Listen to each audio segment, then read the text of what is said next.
Good morning, everyone. I hope you are well. Good morning to Carol, Peter, Martin, Rachel, Richard, and Mervyn. Good morning, everyone. I hope you are well. So, I want to discuss with you today. Firstly, let's just do the dedications that I have in front of me. Fego bas Avram Yaakov Pearl, Hannah bas Shimon Joseph, Shimon David ben Zev Mendel, Ari bas Ari, Leah bas Faivel ben Sion ben Yitzchak. Wish all the families long life and only simchas. Good morning, everyone. So I want to ask you discuss with you an interesting topic. You know, tomorrow is considered a yontiv. It's considered, I think it's tomorrow. When is Tu B'Av? Tu B'Av is the 15th of Av, which is coming our way. Let me just check my diary. Sorry, it's on Shabbat. Tu B'Av is on Shabbat, but I want to discuss it now. Start discussing it now, and we'll continue tomorrow. So Tu B'Av is the 15th of Av. That's what Tu means. And it is considered a day of a yontiv, a quasi-yontiv, a day of celebration, a joyous occasion. And the question is, what is so joyous about it, right? It's not exactly we came out of Egypt or we got the Torah. What's so joyous? So the Talmud tells us, the Gemara tells us that, in fact, there never were so joyous days, lo hayu yomim tovim, like Tu B'Av and Yom Kippur, right? Yom Kippur, you know, we understand why that is so joyous, and that, of course, is because it is the day when we are able to achieve slicha, mechila, v'chapara, forgiveness, right? Redemption, liberation, right? There is no greater feeling than when the slate is wiped clean. Well, what is Tu B'Av all about? Why is it that is a day that is considered tremendously joyous? So what happened on Tu B'Av? So you may recall that at the time of the Roman occupation of Israel, they destroyed the temple. That's what Tisha B'Av is like. And one of the strongholds by some very courageous people was in Beitar. And eventually, it was tragic and tremendously sad, but the Romans managed to overwhelm the residents of Beitar, and they slaughtered tens of thousands of Jewish people.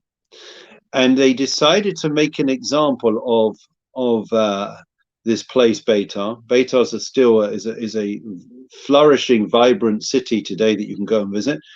And they decided to make an example. And what they did is, because they were considered rebels that had rebelled against Rome, they said that they forbade for a year, I think it was a year, for the Jews to bury those that had perished in the Beitar rebellion. So nobody was allowed to step foot near the bodies of those in Beitar.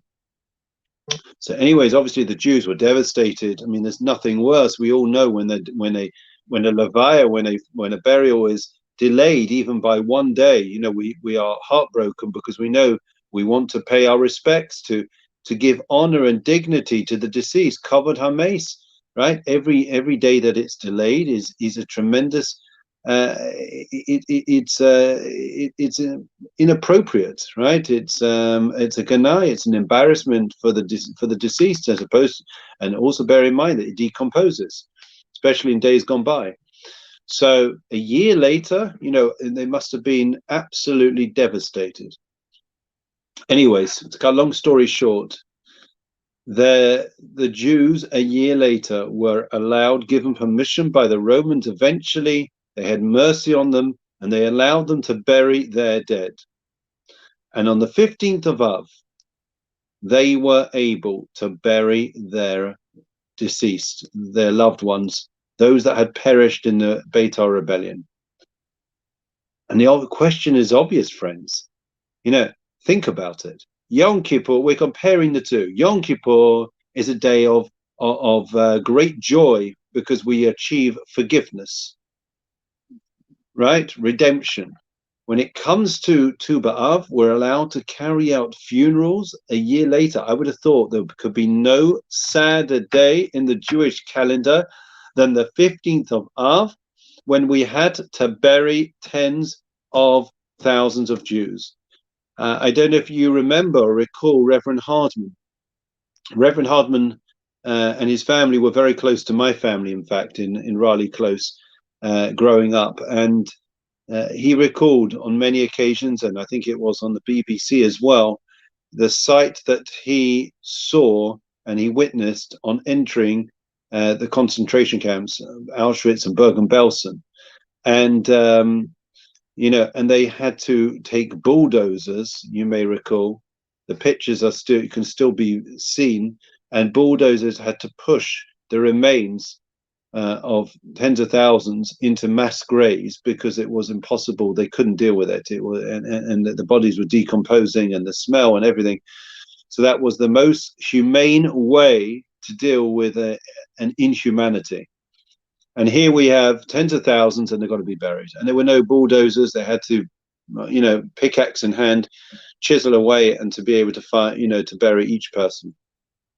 And the Talmud tells us, what the great joy it was when they went back to find the bodies, they found that they were intact. A miracle had been performed by God, and that they were still intact. Now, I get it. It's a miracle. I can imagine it was, a marvel and an appreciation. But why should that be a source of joy? At the end of the day, they still had to go through the efforts and the emotional roller coaster and turmoil of having to bury their dead. Why would it be joyous, Michael? And the answer is, friends, that if we understand what life's about, then we understand what Tu B'Av's about. The people at that time, despite the tremendous darkness that their world had been cast into for the last year, they were able to see that even in that darkness, there was chesed, there was kindness, there was light, a chink of a little glimmer of hope. They saw a kindness that the Almighty had performed for them. And therefore, any kindness, any good deed, any giving that any person has done to anyone else, that has to be recognized and appreciated. That act of kindness, that giving, had to be appreciated. And therefore, at the very time that they are carrying out the funerals, there was a sense of inner joy, that they knew that the Almighty cared for them deeply. Of course, one could never understand and comprehend why tens of thousands of people had to die. But within the darkness, there was light. There was a glimmer of light, and that gave them hope. And when you hear the stories that come out of the Holocaust, time and again, you hear from people that say that what kept them going in that living hell, in that darkness, was the little glimmers of light that they were able to discover, and a fresh appreciation for life, a gratitude, right? More than a gratitude, an appreciation of a kindness. It's not just a general gratitude, but hakaras hatov is to see the good that somebody else has done you. And these Jews, at the time of the destruction of the Second Temple, were able, with all surrounded by so much sorrow, so much pain, they were still able to appreciate that kindness, that goodness that the Almighty had done. And that is really what Tu B'Av is all about. And that's why perhaps it was the day when the young girls went out into the forest wearing long white dresses and robes, and that's when they met their eventual husbands and spouses. And why? Because why is that considered a day for marriages in particular, shidduchim? And the answer is because the hallmark of marriage is giving, and it's appreciating the goodness, any small goodness that somebody else, your partner, your spouse, does in that relationship. It's not a general thing. It's not an overarching theme. It's being able day after day to experience and to appreciate those little acts of kindness that build the relationship, that create and foster that intimacy. Intimacy meaning intimacy. It's when we share, it's when we care, it's when we are there for each other. That is the hakaras hatov, the debt of gratitude that we have, the recognizing the good, and that, of course, was the foundations on which was built the eventual future for the Jewish people after the embers had died down from the destruction of the temple, the smoldering rubble that was all that was left. They were able to pick themselves up and to rebuild themselves. And I think it's a phenomenal lesson that Tu B'Av, it's a time, a festival for us to have an appreciation of the little things in life, the little kindnesses that people do for us, in particular in our relationships, and in that way, we'll be able to truly celebrate. So that's the message for today. We're going to do a refuah shlema prayer and a memorial prayer. Adon lamim ezacho es nishmas Feigel bas Avram Yaakov Pel, Chana bas Shimon Joseph, Simcha David ben Zev Mando, Ami bas Aryeh, Leah bas Feivel, Shalchu Leolamam, Beganeda Temenuchos, Sam Lachim Rachim, Sasirim, Setukana Fabli Olamim, Vietum, Sachem Seshma Samadai, Nachlasam, Yanucha Bishlam, Ishkavam, and Amar, Amen. Long life wishes to all. And now, Refuah Shlema prayer. Mi Shebarach Avzin Romis of Yaakov, Moshe Aaron David Shlomo Yivarach Rapes Acholim. Babu Shana Mispalim, Babu Ram, Bizchazakash Baruch Yimale Rachim Alehem, Lachem Alfozam, Yishlach Lem Fushim and Shemaim Lachalabem Besoch Shach Yisrael, Refuah Sanef, Shvozakov, Hashtag Makarif and Amar, Amen. For Shlema to everyone. Fantastic, exciting. Went to a wedding last night. Got another wedding next week. Got another wedding, 2 weddings next week, in fact. Offer for the Shabbos, so we're bar mitzvah the Shabbos. So it's all happening. We're getting back to some type of balance in our lives. It's not normality by any stretch of the imagination, but there is. We've all missed simchas.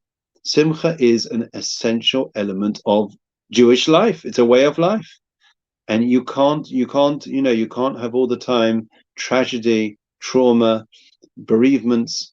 You have to also have the simcha. You have to have balance in your life.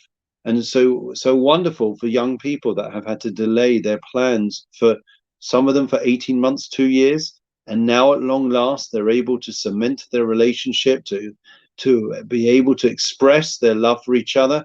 It's the most wonderful thing, and please God, we look forward to sharing and celebrating many more smachot, many more simchas, and many more weddings in our community and beyond. Take care, everyone. Have a great day. All the very